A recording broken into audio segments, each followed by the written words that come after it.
Oh, that northern. Northern. Really northern. Literally. Honestly. Honestly. Potentially. Categorically. I can't think of any other words. Personality.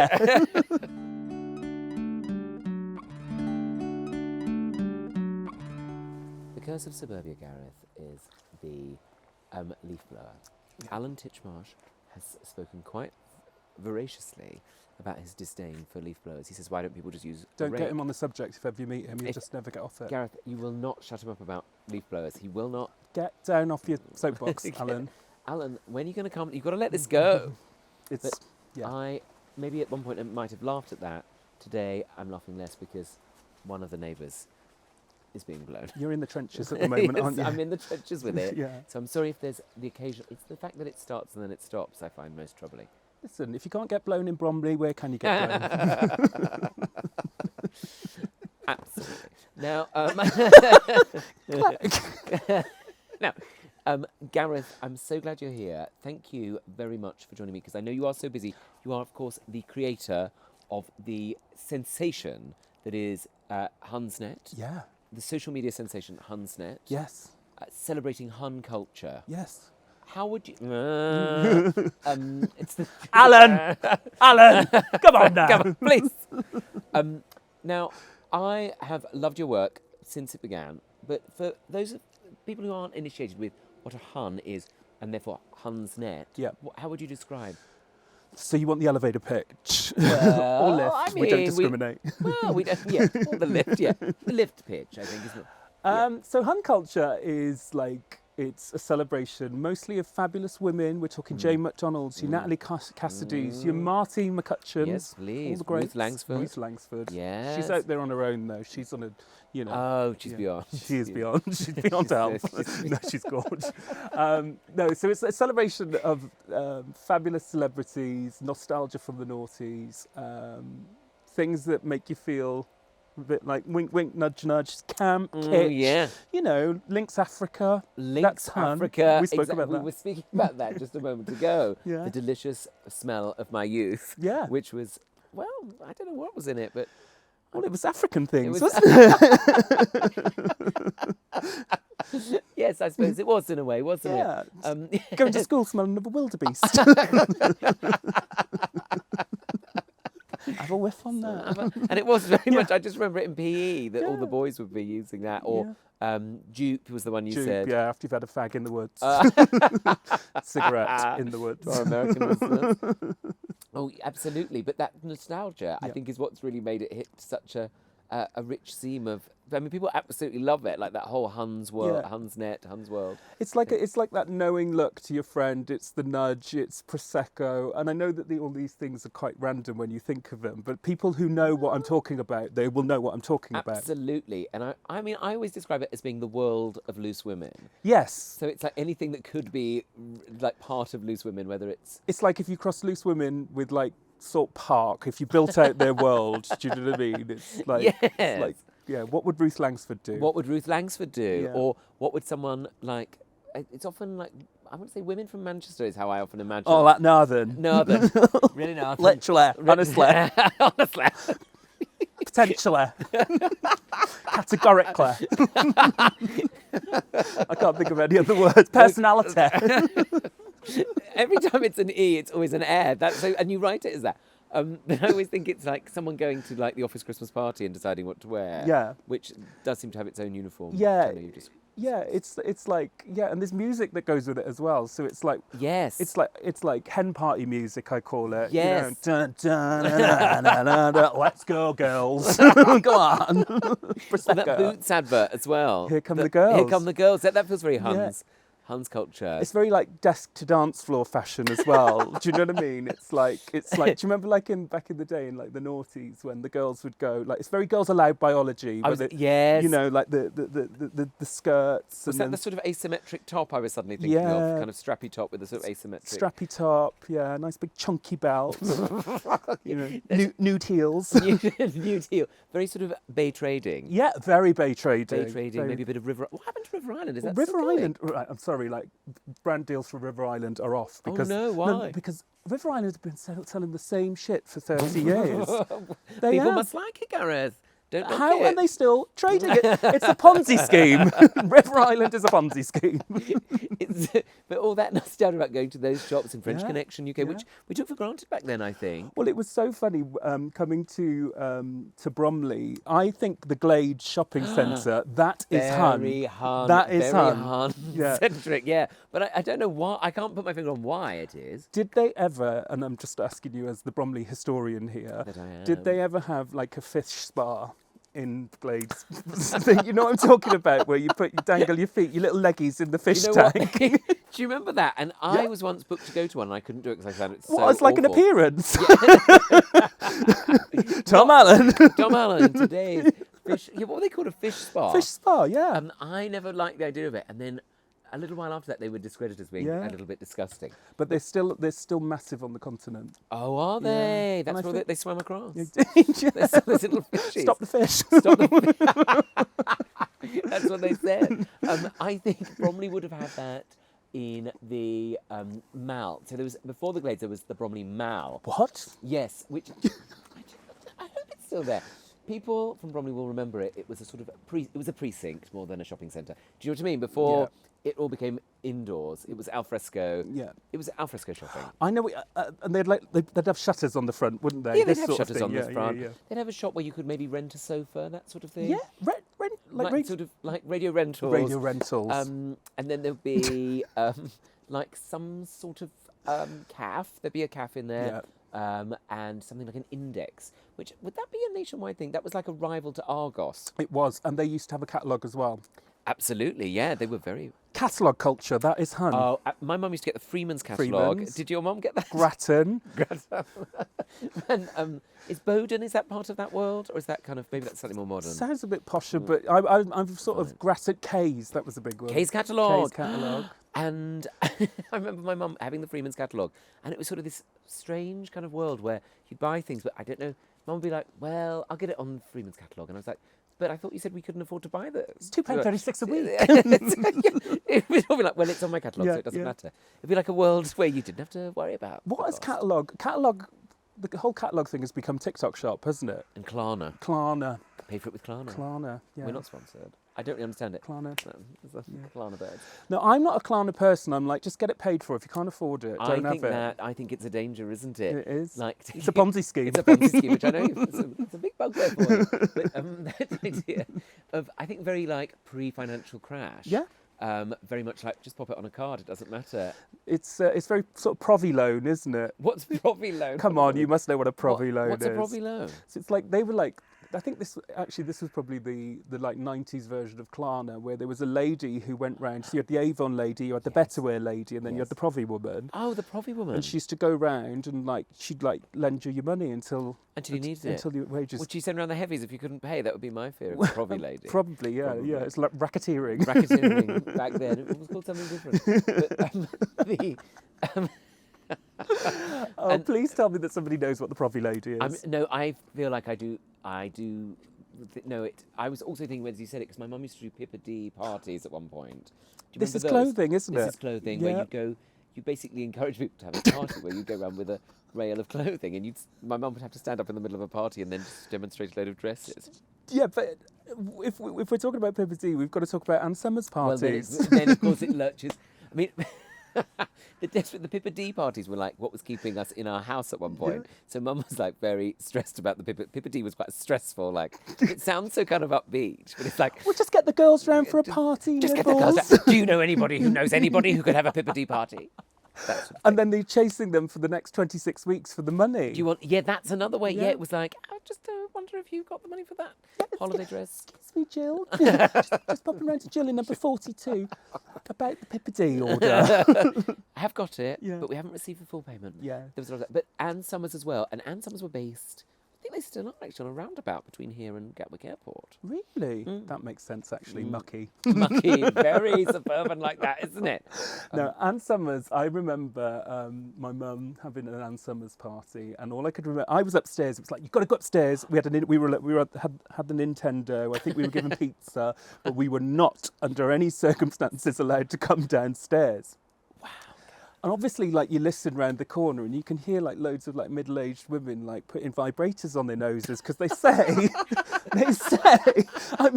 they say if you put the vibrator on your nose, allegedly it's supposed to mimic the simulation of what goes on when you put the vibrator on other parts of your body, which, My goodness. you know, Well, the nasal cavity is a very Yes, sensitive area, I it suppose. is very sensitive. Very sensitive. And they do say a sneeze is a seventh of an orgasm. Yeah, well, exactly. How long do you have to leave it on there? Gosh. Yeah. And so,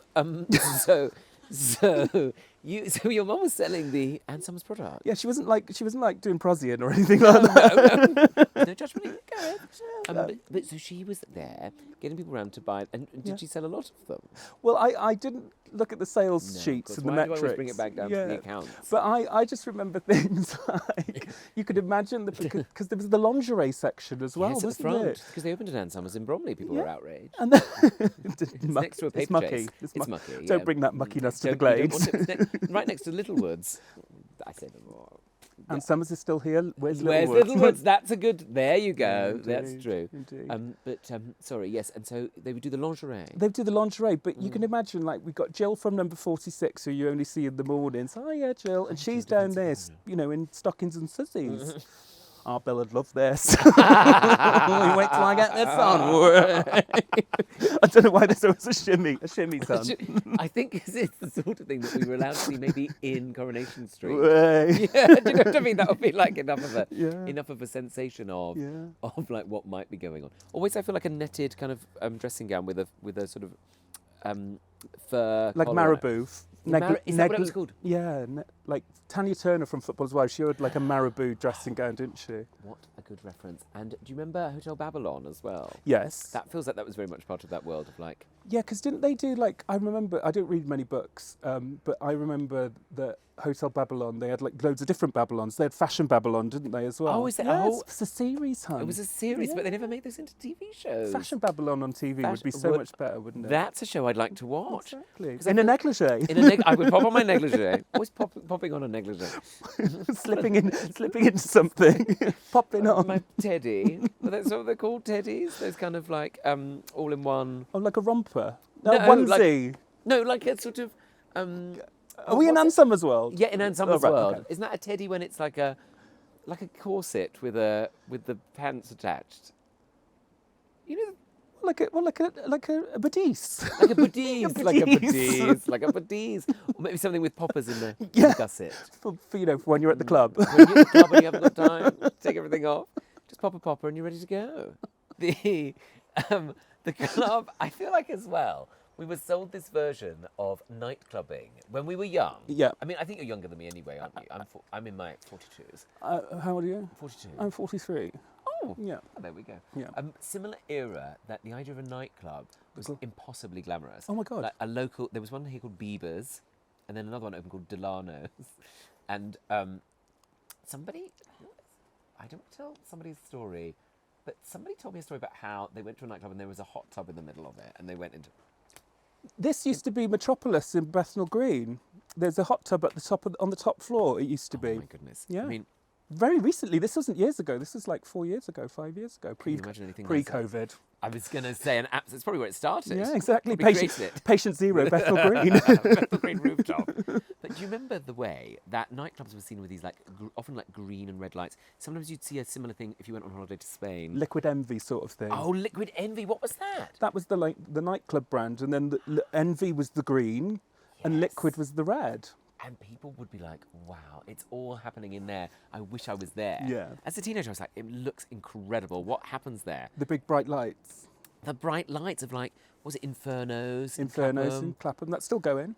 Is it? Yeah. The venue in New Cross. All Not like sure whether that's still bright there. lights, big buildings. Like what? How does it all work when you get in there? Yeah, and they always used to be like random celebrity appearances, because one of my favourite things of Hun culture is that Steve McFadden, aka Phil Mitchell, Well, not to be confused with us, literally as we started this, Phil and Grant. It's like Phil and Grant, We're more like Peggy and Pat, really, aren't we?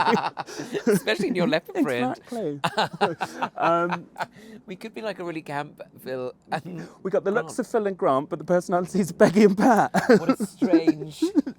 What a paradox. What a strange furnace we'd been melted down in. Yes, to come up with that. Yes. So Steve McFadden of EastEnders fame in around 2014 went on a nightclub tour. Because do you remember like like a PA? Like imagine like it's a Friday night, you're in Inferno's Clapham and Phil Mitchell just comes on the stage. Come on Clapham, let's have it. Iconic. We need more of that. That was a simpler time, wasn't it? People were smoking indoors. And just absolutely delighted to see Steve McFadden? Yeah, Phil Mitchell, yeah. Steve Steve McFadden. There's only one Steve McFadden in Equity. And that was a thing, wasn't it? Yeah. Oh, yeah, lovely. Like the Big Brother contestants now are not doing tours of the nightclub. Back in the day, Aisling was worked like a dog round those clubs. As soon as they came out, they were given a Rolls Royce. And they were whisked off to the nearest... to the bright lights of Liquid Envy, Reading. It was always somewhere like Reading. Yeah, Bagshot. Places that probably don't have any nightlife to speak of now. I don't know Bagshot, I'm sorry if that's offensive to you. But back then... Yeah. Oh, and I remember in Bromley... Oh, look at the sun. Sun always shines on the right, just Karen. The pubs of Bromley North were... impossibly violent, as well as impossibly glamorous. But all the teenagers at my school were desperate to get their fake IDs, go Greyhound, which was a pub, or Townhouse. Tannass. Go Tannass. You going Tannass this Friday? 5 VKs for a tenner up Tannass. It was all that hooch and... 2 dogs. 2 dogs, mate. Yeah. I was going to say that. What was the other ones? There was VK... Smirnoff Ice? Smirnoff Ice. Do you remember Mets? Meth? No, not meth. I'm not advocating for meth. What a different time you had in the 90s. Yeah. Mets, that sounds familiar. METZ. I'm obsessed with anything with the changing an S to a Z. That is kids. Kids bop. I think I do remember something along those lines. That was acid reflux in a bottle. Those drinks were horrible. And do you remember the outrage at the time? They were like, it's encouraging children to drink. Young people will be into Alco Pops. And look at us. It's what vaping's become, isn't it? It's just basically vaping now, isn't it? Getting on the blue raz. Allegedly. I've never been on it myself. Are you somebody who pops the sticker on a little bit? No, because I'm a bit of a secret vapor. I don't want to vape, but unfortunately, that's the thing with when that when you tropical see that, fruit I was going to say, teeters at my mouth. That haze of blueberry sundown or whatever it's called. Yeah, blue raz, and there's always ice on it, isn't it? Blue raz ice. What's so ice about it? Yeah, no, because it's not cold, is it? No, not cold at all. It's a steam, is that? It sounds like we're advertising it. But don't smoke, kids. Don't smoke; it's a bad thing. Yeah. But as well, there's a lot of crossover, of course, with I say this with my fan in hand, with drag culture as well. There is. And I guess like British drag, very much, a different sister to the drag of like, I would say ballroom scenes of New York, which feel like, again, they were quite epic, whereas our drag scene is slightly, different. It's a bit more rough and ready, isn't it? Yeah. A bit more pedestrian, let's call it. That's a great word. Yeah. And I appreciate it for it. Oh, I love it. Like I was with Tia Coffee the other evening, and we were caught in the rain after an event together, and like a Donna Summer cake. It was, yeah, exactly. But unfortunately, we were in Piccadilly, we were like, right, we need to take shelter because we couldn't. Sounds like we're in some we need to take shelter. And we were like, right, let's go to Halfway to Heaven, which is yes, just by Charing Cross. Indeed. My dad once went in there for a wee. Said what nice, friendly people they were. Yeah, really. Did he shake hands with anyone? We don't know. We don't. Never heard the full story. So we went in there, and Halfway to Heaven is like walking into British drag. Like that to me is British drag. I mean, there's all forms of drag are valid, and who am I to judge? Who are we? We're not. Are you a secret drag queen? No, I wish. Would you ever? What's your drag name if you had one? Oh, well, I did do a thing for Attitude magazine with my friend Susie Ruffle. Go on. And I think I came up with the name Ashford International, and that sounds named after the famous Eurostar terminal. Yeah. But she was very much a Medway babe. Quite like, not, it's supposed to unleash your inner fabulous. For me, it just unleashed a very kind of aggressive pub landlady. Yeah, for me it's slagginess. Yeah, she was definitely a bit. Yeah, I feel the need to slut drop if I was in drag. Oh yeah, if you try, I've not done it. I'm quite a large person, so. Gareth, please, there's lots of opportunities for you. Listen, all drags are valid, but I think I'm going to go with a head injury anyway because I am 6'4". Are you 6'4"? Yeah, so I don't need a wig on top because it's going to be dangerous out there for It's people. going to be. Yeah, it's going to be dangerous. You'll be like one of those drones that closes Gatwick Airport. Indeed. But much more fabulous. Oh my God, what is this? What is this being? My drag persona that I've never performed as is Clammy Wynette. Oh, Yeah. that would be a great Yeah. one for you. Yeah. Oh, would you do country and western music? No. No, just the No, fun it's is in the just- yeah. name. How did you start off with Hunsnet? So I have been obsessed with like pop culture and particularly fabulous women. I think as gay people we get to choose our pop stars, and usually they're true. fabulous women.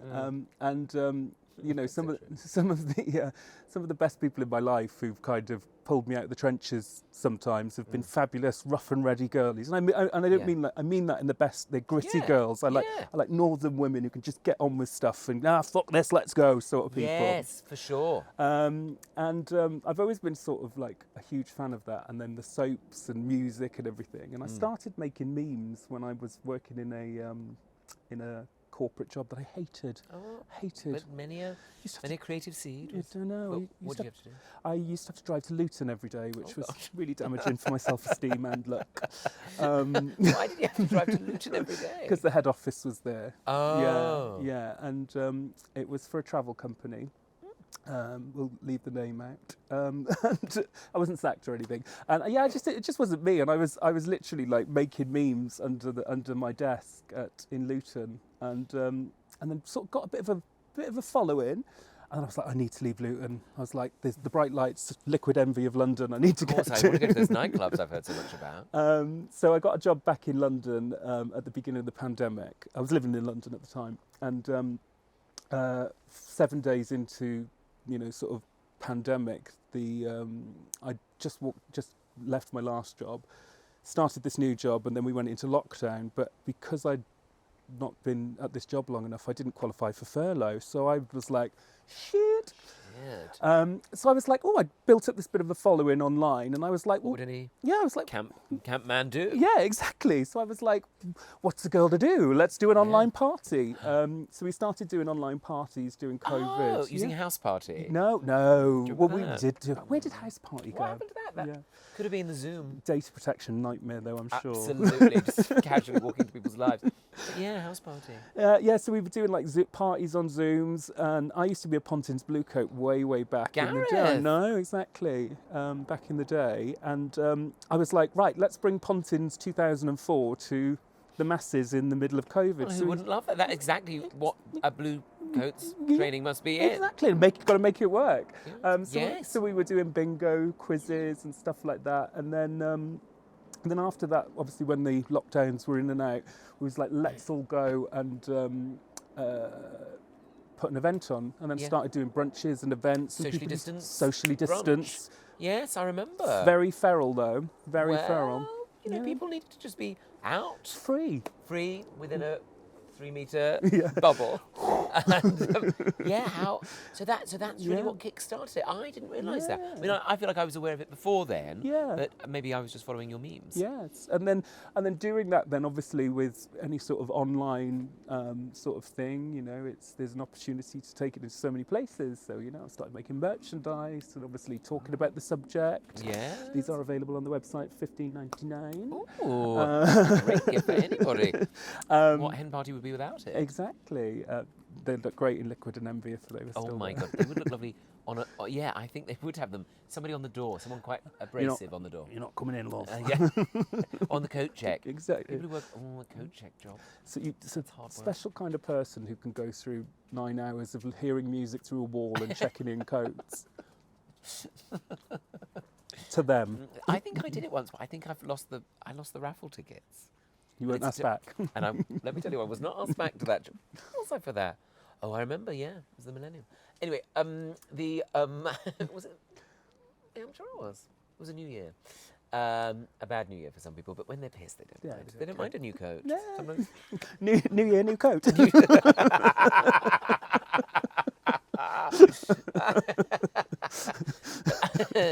But I do think there's something, because well, I think I was going to say about camp culture, which, you know, I think Hunsnet is very much at the epicentre of. And I think there's something about it that does thrive in adversity, doesn't it? Yes. Like yeah. it does.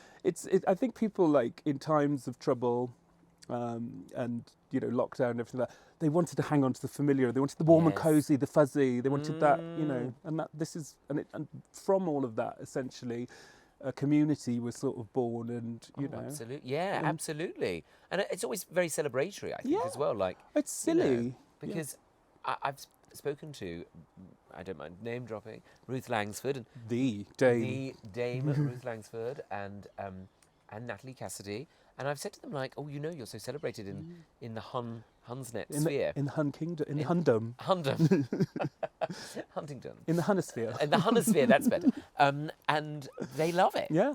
As far as, you know, they're like, oh, I know, and they say this and they say that.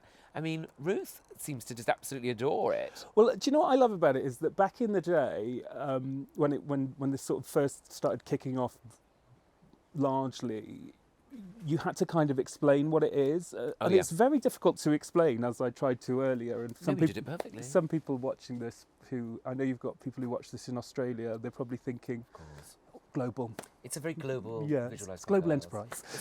It's unstoppable. But they're probably thinking, what the hell is this? Who's Ruth Langsford? Well, that's camp culture, isn't it? Well, that's on them. That's on them. You know, if you're not camp enough to watch this essentially gardening podcast, then maybe you're the problem. Yes. Yeah. So they. I've lost my train of thought. Yeah, so at the beginning, you know, we were making memes. Yeah, we were making memes about Ruth Langsford, and then I think I don't want to speak on behalf of Ruth. Why would I ever? I would imagine that they've now found new audience, or not found new audiences, realised that there's an audience there for them that they didn't have before. I think it must be hugely exciting, and I think, you know, because again, I wouldn't want to speak for Natalie Cassidy, but as a guest here, she was saying she's very grateful to, you know, in a proper old school showbiz way, like very grateful to anybody who engages with her work. And it is work, you know, there's not, like Ruth and Natalie, they are two of the hardest working people I know in showbiz. Yeah, and I think for years, especially with social media, we were fed this Kardashian lifestyle, so to speak, and it was all, you've got to look amazing and everything's got to look... Oh my God, everyone's got a Brazilian butt lift. Exactly, yes. I mean, I could do one now. These cushions. And I think what Hun culture is that I don't want to see, like, picture perfect. I want to see somebody taking out the bins. Do you know what I mean? Yes, oh, absolutely, yeah. And I think that, I mean, I know in America they do this to some extent too, but what I love about, like, camp culture, I suppose drag culture, particularly in the UK tradition, and in Australia and in Ireland, it's a bit more rough around the edges. Oh, gotcha. It's not that kind of, like, that kind of camp thing in America is very shiny. Yeah. It's very, like, huge, like, everything's immaculate. Yeah. And I think, you know, I want to hear, you know, I want to see, particularly with, like, drag queens, I want to hear all, like, the Gemma Collins quotes. I want to hear the Dot Cotton quotes. Yes. I want to hear the Pat Butcher quotes. Like you say, are all women who are strong women who've maybe come over some sort of adversity. Yeah. And yet triumphed. I think if you go in a bit forensically on, like, why are people Huns and why are some people, like, celebrated so much in this way, I think there is you've just mentioned it there, a lot of the people back in the noughties were, like, obliterated by the tabloids, you know, for different things. Yeah. And what I love about it now, and I hope that everybody who features on pages like Hunsnet and Love of Huns and things like that we are literally there celebrating them, and you know, Natalie Cassidy going to Boots and coming out with a Boots bag with a meal deal is iconic to me. Do you know what I mean? Yes, but it's so normal. And well, that's so true. That's like celebrating the normal, which I think is often the case in a lot of camp culture, isn't it? Like I always think that camp culture often takes high status things and treats them low status, and does vice versa, treats the kind of humble things and exalts them, and I think there's something in that. It's like, it's like that highbrow, taking something so highbrow and bringing it into you know, confessional. So I'm a huge fan of Victoria Beckham, and Victoria Beckham is famously says, you know, I've got a sense of humour. And which she absolutely has. But I've been shadow banned by Victoria Beckham because I was like, the question I wanted to ask Victoria Beckham was, what is your favourite pot noodle? And I kept asking it her, and she never responded, and now I'm shadow banned. In what context were you asking her? Well, she was selling her lip liner or her eyeliner, and I was like, oh, this is nice, Vic, but do you like a Bombay bad boy? And I think I've been shadow banned. What? And so shadow banned. What does that mean? Like you've just been like quietly? Yeah, like I'm allowed to comment, but everyone else can't see it because from my burner account I can see that it can't. But that's what I'm saying. So that it's a perfect example of Victoria Beckham is this massive like icon in the Hun world, particularly because of her WAG era. Yes, and she does reference it in in the modern day. But if she turned around and said to me, hey, hun, my favourite pot noodle is chicken and mushroom. Boom. Boom. And it would be huge for her, actually, to do that. I think, I guess because she has her fashion brand, she probably wants to... Are you telling me that pot noodles aren't fashionable? But I think... Do you want to fall out? Do you want to... No. But I think that documentary with her and David, that was all about them being actually a bit more normal than... We're so normal, aren't we? We're so normal. Like they were... it was very... Our Rolls Royce. And we're normal. Look at us being normal. He likes gardening, doesn't he? He does. He likes his bees. He likes his bees, His bees. Oh, we couldn't have a beehive in here. No. Couldn't. I mean, no, couldn't even. You got stung by a bee, didn't you? On one of the earlier episodes, you were talking about it. Well, I got elbowed by a wasp. In that, I was on That's not how it was presented in the episode, but let's carry on. Was it? Oh, my brother stood on a bee. Was, yes. My brother stood on a bee. Yeah, and his foot swelled up like an elephant. This is it. Yeah. Oh, you've got to be careful out there. Mad. It's a dangerous world out there, Gareth. I'm telling you. You've got to be careful. You've got to be careful. That's a campaign. There's a campaign waiting to happen. Pop it on a fan. And I got stung on the elbow when I was ordering a drink on a sun lounger. The thing is, you've got to ask yourself: is what did you do to contribute to that? Well, it Perhaps you provoked it. Well, I did. I stuck my elbow in its very being. Nearly elbowed it to death, and it naturally responded. But it was a difficult holiday that time. It was in Austria, and it was a nice place by a Schloss. Is that what it's called? A Schloss? A lake, anyway. And it was a puddle, wasn't it? It was a puddle. It had global warming, and it was a pond, and it was a foot spa. Foot spas. It was a lazy spa. Lazy spa. Spas. Was that the blue one? Yeah, the blue one. And now I'm in my 40s. I quite like one of those. Could you have a hot tub here? Hot tub. Hot tub is Hun's culture, isn't Yeah. it? Oh, absolutely. Because I do think with a hot tub, like, why would you want one? I call them sex ponds. Well, I think they are too. They're overly sexualised. They're mucky. They are absolutely mucky, Gareth. They are mucky. Because why would you go around to someone's house and then be like, "Oh, do you fancy coming in the hot tub?" It's either a precursor to sex, or it's a precursor to sex. I can't think of another example. I think there's facial expressions coming up. Yes, absolutely. Well, and the other thing is you're supposed to go in there, have a drink in the hot tub. But you're in the hot tub up to like there. Yeah. So you've got to have the drink above like water level. So then you've got your drink up there. there. Get a picture first. Go on, get me with the hot tub. Go on, let's have a picture. Aren't we mad? We're mad, we are. And then that's sort of like the epitome of a great day. But I just think you can't really get the drink in your mouth anyway because you're sort of trying to keep your glass out of your... So you can't even get pissed. There's probably a viscous if the bubbles I bet there is. well. Yeah. It's unpleasant when the bubbling stops. It's mucky. It's mucky, exactly. Very murky. When you just get that when it just suddenly stops in that piercing silence, and then you get that kind of like drift on top. I would hate to see what the pH balance was at the end of that. I wouldn't like to think about that one bit. Nope. No way. And I have sometimes come out with a sort of a redness. Yes, I'll say it, a rash. Oh, don't mind him. He's got the octop rash. He's got the octop. We've been round Jim and Sheila's last week. Because I think as well, like there is much trouble as a swimming pool, but you just sit still. Yeah. And they're so normalised. So normalised. At no point. What's happened to our society? You can go and get a hot tub, a lazy spa from B&Q. We could go now. And get an inflatable one. We could go and get... I wish I'd got one now. But they are... Yeah, it was sold to us like it was like, you're nothing if you haven't got a hot tub. Yeah. And do you know what? There's like statuses of it. Obviously, entry level is the lazy spa blow-up one, you know. Then you've got... They have them on the high shelves, don't they, in the garden centres. That one up the top there, $2.50, I want Bank holiday special, down to 50 quid, take it. But then it's a bin bag. It's a bin bag with a fan in it. Exactly. But then you've got like your entry level, sort of permanent structures. But then they go big. Like if you like, I've been to Costco and they sell hot tub like big things in big hot tubs in. Oh, those ones that are almost like a swimming pool. Yeah. And then people just think, oh, you know what? We're doing a hot tub upgrade this year, and then get a pergola. Hot tub. Oh my God! I was going to say about those, or a lever arch parasol. Exactly. Where you've got to crank it up. Yeah, and an L-shaped sofa. Very L-shaped hard. sofa. Yeah. All in the garden. Exactly. Now, Rattan, that's her. Rattan. Rattan. That's your girl.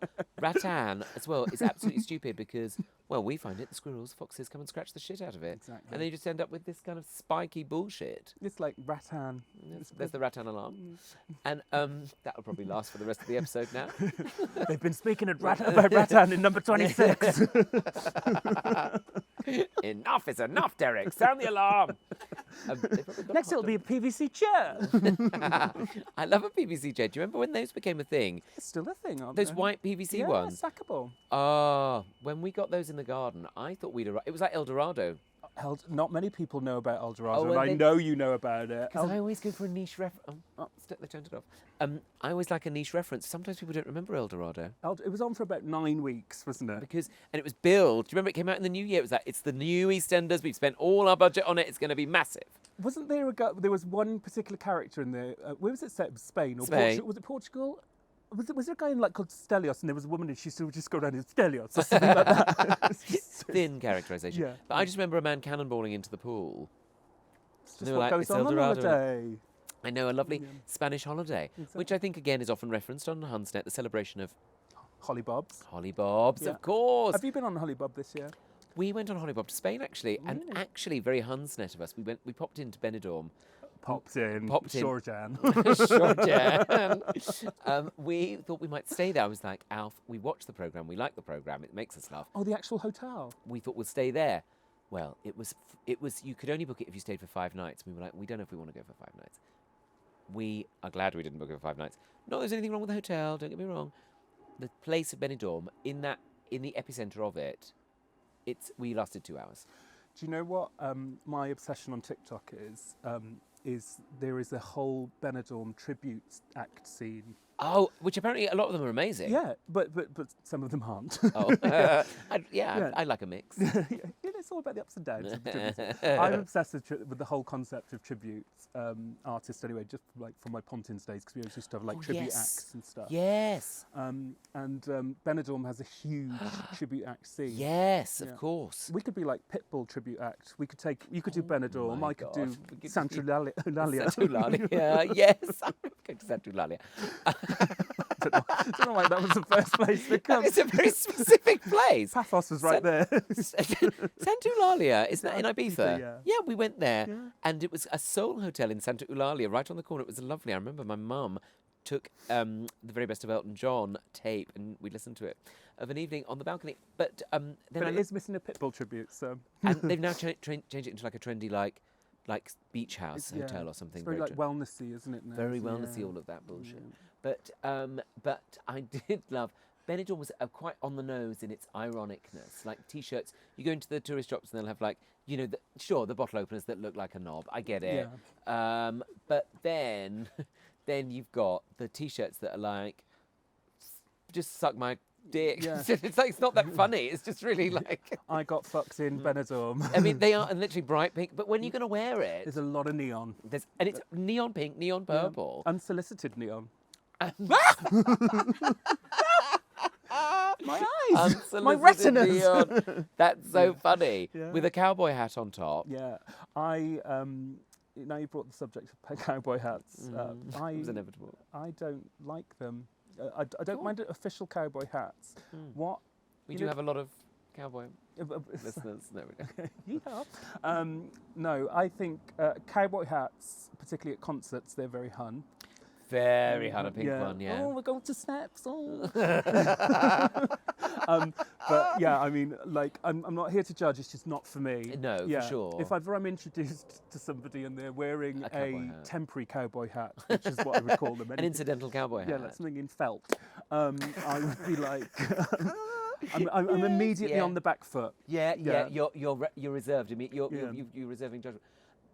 I know exactly what you mean. It is just slightly overexcitable. Sorry, what were you going to say? No, I don't want to judge, and I don't want anyone to Gareth, be like. you say that, But I am.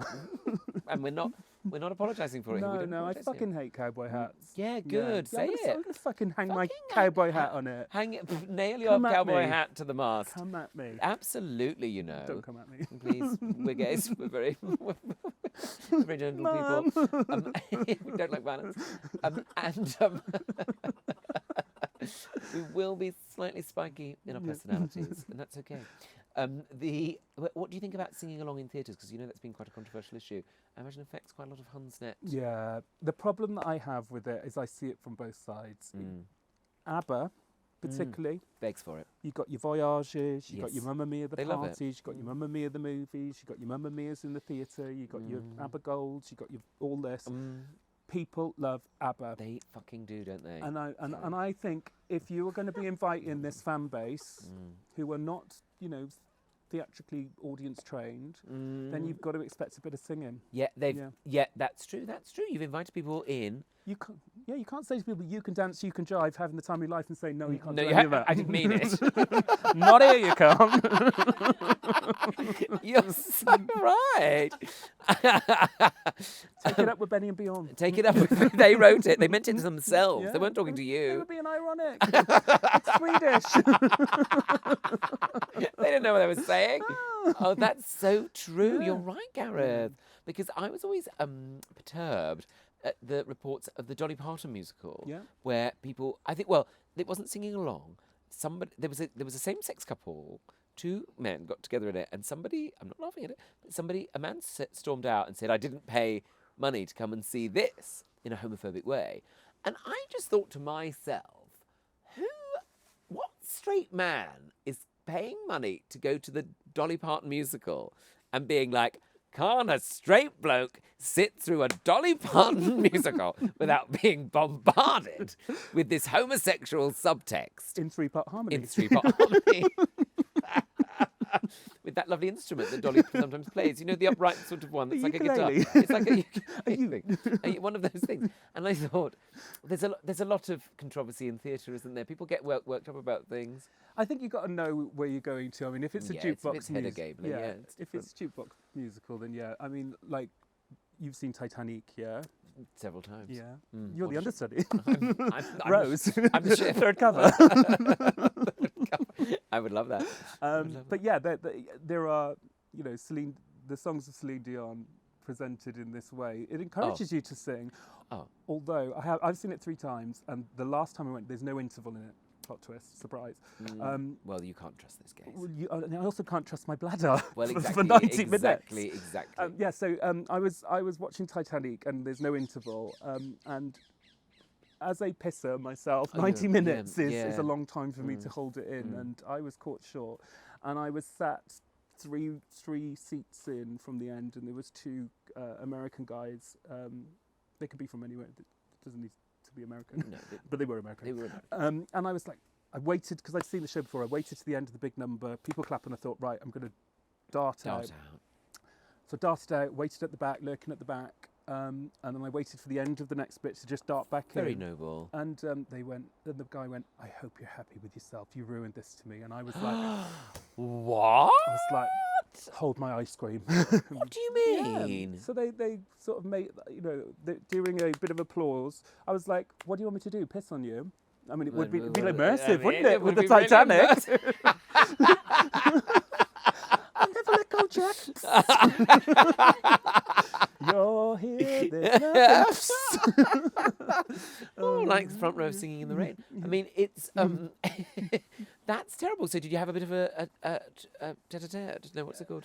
There was some choice looks and Gays, I'm assuming. Yeah, of course, yeah. Gareth, I'm sorry. I know. I know that's a shame. I'll never piss again. Never piss again. Could be a song in Titanic, actually. That's awful, though. That but you were very mindful, very thoughtful. You're a very thoughtful person. Indeed, yeah. Very thoughtful pisser. Well, what a shame. It's terrible, isn't it, when gay on gay. Gay on gay crime. Gay on gay crime like that. That is very much. We should be looking after ourselves. Oh, I know. That's not, to be having a go at a pissing gay in the middle of Titanic is basically a hate crime. Yeah, exactly. But what I was going to say. Oh, yeah, but Lauren Drew, when I saw it, was fabulous. Oh, she yeah, said she's she's come Welsh. back. I think she's Welsh. Yeah. Is that one of your catchphrases? Yeah, she's Welsh. She's Welsh. I And, think she is, anyway. are you from Wales? Yeah, I'm from Wales. Oh, I was going to say, where did you grow up? I couldn't place your accent. Yeah, from Wales. North Wales. South Wales. The The other one. valleys, hence the Provi woman. The valleys. Yeah. Are you from, where was the favourite place I went to on tour? And I've forgotten it, that's bad. Treorchy.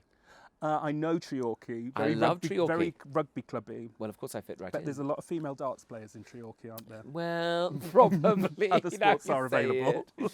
Now, I just like being on that lovely stage there because it's built for a male voice choir. Well, this is it. Harry Seacombe would have loved Yeah, it. but they love pissing in the audience at Treorchy. I bet they love a bit of pissener. Yeah, no, I was. There were a lot of people there called Pam. I grew up in Pontypool, and then I remember growing up in the valleys and looking around, and there's nothing wrong with that, but I remember looking around and being like, there must be more than this provincial life. That's why I'm going to make Belle my wife. Oh, I then bet. And then you left. And moved in with a teacup. I wonder why you lived in that cupboard for so long.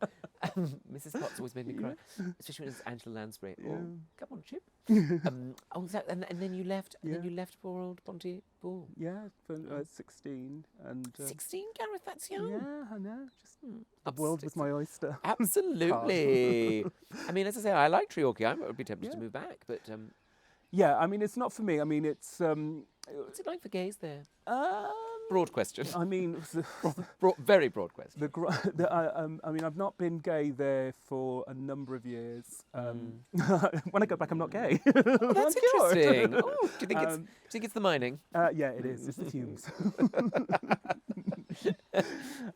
It's the male voice choirs, actually. Yeah, I don't think it's very good for gays. No, Yeah. I never know if there's like a secret, because that's the sort of thing I find with a lot of gay culture is there's a sense of like, oh, you just didn't find where the gays were. Like a lot of gays will like to be like, oh, I always get hit on when I go to that brackets predominantly straight place. All bar one. When I go to all bar one, all the straights always. Have you met gays like that who are like, Yeah.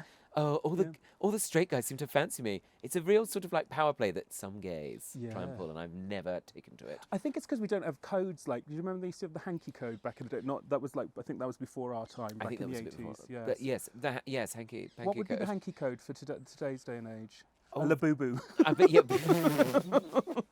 What colour was the labubu? Gosh, I didn't know you were into that.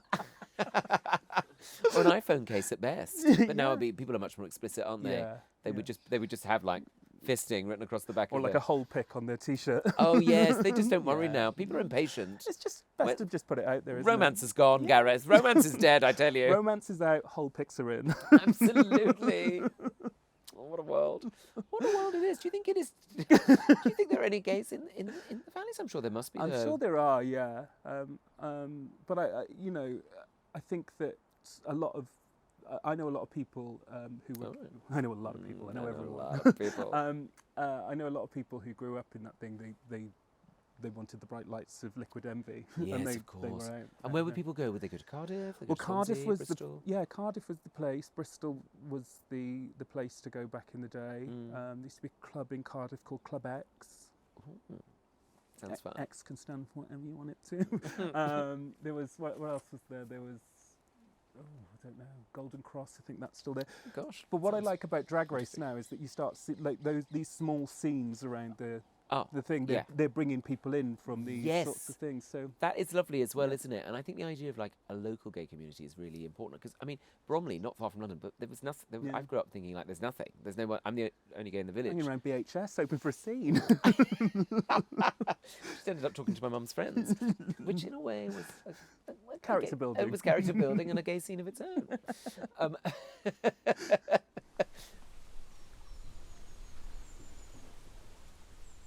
It would be remiss of me to let you go, Gareth, without asking about your experience of gardening. Now, I know you're a flipper. You've been flipping a house. You've been doing an upper house, I should say. And have you got a garden there? We have got quite a large garden Oh, I actually. beg your pardon. And we were in a flat before, and we had like a nice little corner And we decked nice. it, and it was all nice. very good. You could have Yeah, like lovely. nice pictures if you zoomed in and didn't look at the wider thing. We've now got a large garden, and the idea is to kind of have the Instagram Instagram yes. thing. There's a fabulous account called Hitchcock House, which has got an amazing garden. You should check them out. The Hitchcock. Yeah, and here they are. They've got a lovely garden, and that's the sort of dream. We're not copying, but that's the dream. So Hitchcock House, yeah. House. Check it out. They've got a lovely garden. Oh, Gate, I think so. Yeah. They've got what? Sorry, what were you going to say? They've got checkerboard patio. Oh, that's neat. Yeah. I've always fancied a checkerboard patio. Yeah. Do they play chess? Drafts. Drafts. It's easy to just jump on top of each other, yeah. Exactly, yeah, you can do it with plates. You do it. That must be true. You could do it. You could, yeah. Didn't think of that. But I mean, that sort of inspiration, that's what the internet's good at, I think.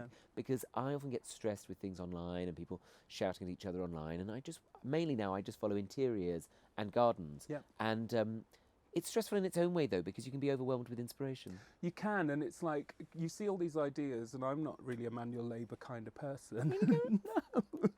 No. So I've got all the ideas, but none of the way to do it. So All the gear, no idea. exactly. Yeah. Or the other way around, no Yeah. idea, all the gear. Or just no idea. Just no idea.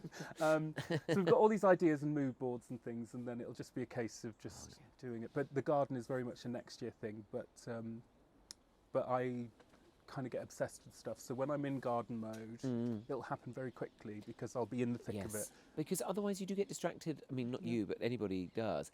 And I think as well, unless you know people, some people seem to know how to do things. Have you noticed? There's like I'm a not little that secret person. world of like, oh, well, do you not realise you've got to do this? We just do this and you yank that. And then it's all great. And I've never known about things like that. I mean, I just, shove things in plant pots and hope for the best. Yeah. Story of my life. Listen, I just want to get to a point where I can have a nice smooth ground so I can have a nice blow-up lazy spa. I mean, wouldn't that be the dream, That's though, the Gareth? dream. Oh, I would love to come around and see that.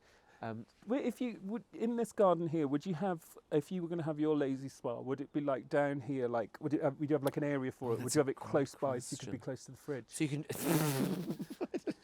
So it'd be near the chip fryer. Yeah. Microchips. Microchips in the lazy spa. Microchips. What a lovely remembrance. At first I was like, oh, it's got to be down here. But actually, no, you're right. Keep it close to the house. Yeah. Then you do that little run. Keep little your run friends out. close and your lazy spas close. And in this garden, we can do both. Yeah. Yeah. Oh, that's lovely, Gareth. Yeah, I think you're right. Well, I wish you the best with your lazy spa. Maybe like an air fryer or something like that. Maybe a lazy spa with a built-in air fryer. Now there you're Because talking. then the air that expels could blow up. heat the. Yeah. Oh, that would be. The Get it on vent. Dragon's Den. Deborah Meaden would be all over that. Hi Dragons, I'm here to pitch for £250,000 for my brand new business, the Air Fryer Lazy Spa. Stephen Bartlett would love it. Oh, he yeah. would. Oh, I he bet would. Stephen Bartlett seems like a secret lazy spa. I reckon he's got several. I reckon they probably get a new one every year. Yeah. Don't care. Keeping up with the Bartletts. Keeping up with the Bartlett man. I'm going to start talking about air fryers, but it doesn't seem necessary. Air fryers are hun. Air fryers are so hard. Are you an air fryer? No. Are you? Gotcha, double drawer, the lot. Are you double drawers? Yeah. Double drawers, Gareth. And he dropped his double drawers. I'm actually eyeing up a third. Wow, that's amazing. What, a third separate unit? Yeah, well, yeah, we had, so... Would you have them in a circle? I just imagine putting them in a circle. Way. Just like like an organist in one of those, like in Blackpool. Like whack-a-mole. Oh, yes, that's nice, yes. No, so the first air fryer that we got, we got, and it was just a one drawer. Yes, single. Yeah, and you need two drawers. Then we got the Ninja one with two drawers, but then they did the Ninja with the one on top of each other. Look at this, And every absolute chest of drawers, isn't it? It is, yeah. And every time, sorry. And every time I'm in curries, it's eyeing me up, it's luring me in. Oh. So if Ninja are here at the moment or listening to this podcast, please send me one. Put it out there to the universe. Indeed. If anyone needs one, it's you. What would you put in your third drawer if that's not a personal question? Oh, it's not a third drawer. It's just the current one is the drawers are side by side. So it takes up a lot of like surface area on your counter. This one is on top of it's each other. perpendicular. I see. Oh, I see, a multi-stack. Yeah. Oh, Snack lovely. drawers. Because I'm snack drawers. Snack drawers would be a great name if you were to bring out your own air fryer. Hey Dragons, I'm pitching for a £250,000 investment for a 2% stake in Deborah Meaden. I think. Is it sustainable? It's just my client base will be asking, where's my... Let me finish. That warehouse apartment they all live in. It's like the Teletubbies, isn't it? Yeah, I don't think that lift works though. I've got a feeling it's not real. No. Yeah, why not just put it on the ground floor? Exactly. There must be one available by now. Maybe it's like think. I sometimes think maybe it's a mechanics. Maybe it's like a vetting system. They put them in there. They think they're going up, but they've got all the cameras in. Maybe. Oh, and then you find out what they're actually like. Yeah, if they're scratching areas there. I think we've cracked Dragon's Den here. Oh my goodness. Is it still Evan Davis? No, it's Peter Jones, Stephen Bartlett, Deborah Meaden, Sarah Davies, and Toka Suleiman, which I like saying in Sarah's accent. Oh, that's Toka Suleiman. That's lovely. I watch a lot of Dragon's Den. I was going to say you're quite an ardent fan. They've actually they messaged me and was like, "Can you please stop?" Like, Victoria Beckham's been in touch. No, they messaged me and was like, "Would you want to present Hunsnet on there as a business?" And I was like, "I don't want to go into business. I don't want to explain Hun culture to Deborah Meaden." Oh She no, just no, won't get being it. like, I'm sorry, I don't understand what this is. I just think there's no. Deborah, have a prosecco and Have a loosen prosecco up. and chill the fuck out. Give me £250,000. Oh, lovely. Well, I wish you... Oh, parakeets. Thank you. Gareth, well, I wish you all the very best with your new garden and your new house, and more importantly, for all of us, the ongoing success of Hunsnet, which you know I'm a long-term fan of. And I owe you a great deal because, well, after the pandemic, Alfie and I, our first date was at a Huns brunch. It was, and my brother was there on that date, and my brother... and I nearly got off with him. No. You married to him, you got married. No. How drunk was I? And my brother will be talking about the time that he met TV's Tom Allen for the rest of his life, I Bless him reckon. for saying that. Well, we always talk about it. Now YouTube's Tom Allen. all media platforms are welcome. British TikToker Tom Allen. Blue Sky verified. QVCer Tom Allen. I'd love to be a QVCer. There's money in that. I would love to be QVC. There's gold in those hills. You could be great on QVC. Why haven't you done it? I'm waiting for the call from Ruth. She would love you to do it with her. That would be my dream. Gareth, put it out there. Yeah. Put it out there. It's an idea. Let's manifest. Hen party classics. Exactly. You could sell a load of things, mainly fans. Exactly. Fans, air fryers. Lazy Spa. Lazy spas. You've got it made. Hun, just do it. Just a business mogul. You're an absolute business mogul. Move a bunch up, Stephen Bartlett. And to be a Hunsnet billionaire. This is it. Oh. Entrepreneur.